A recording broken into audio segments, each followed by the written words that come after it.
Sandy, Hi. you have the same first name as your grandfather.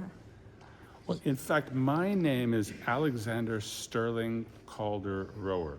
I was named after my grandfather's father, Alexander Sterling Calder, and with my father's last name, Rower. So, but being called no one's ever called me Alexander. And if you're Scottish, Alexander, people call you Sandy. My grandfather was called Sandy all his life, and I've been called Sandy all my life. And you happen to know your grandfather, even if you are so young. I for sure did, yes. I knew him very well. And what you remember about him, except all your science about his work? Besides the science, one of the things that I really recognize in myself as coming from my grandfather is my kind of contrariness. If you want to make me go a direction, you push me the other way and I'll go. It's convenient for your wife to know that. I hope she doesn't watch this video. But my grandfather was, if the camera's running, he would make a joke. When the camera stopped, he stopped making jokes. He was very serious when the camera wasn't running. And he was very convivial with his friends, always opening a bottle of wine, always making sure there was some cheese, some snacks, something.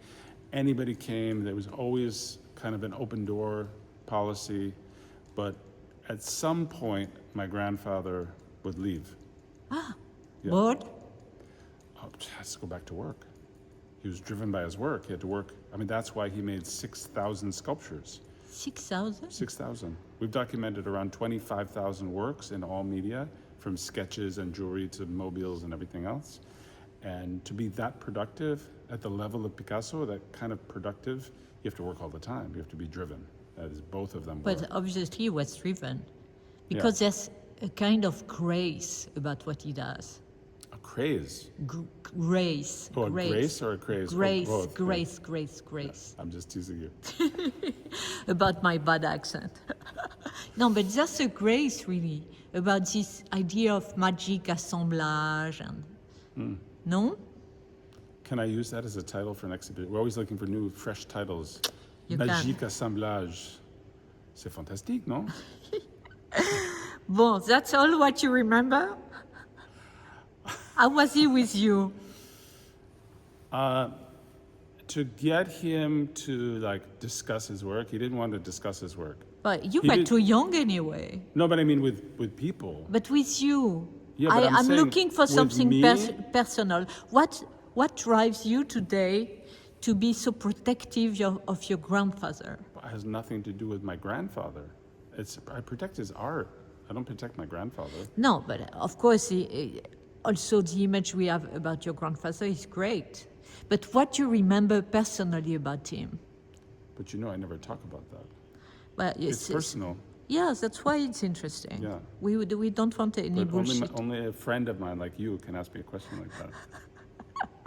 And only a friend like you can answer. His life was full of dichotomy. Everybody, now you have this total fictional view of who this guy was, always laughing, always entertaining. He's making his works. He was had a grin on his face when he was making his works. He was a deadly serious guy.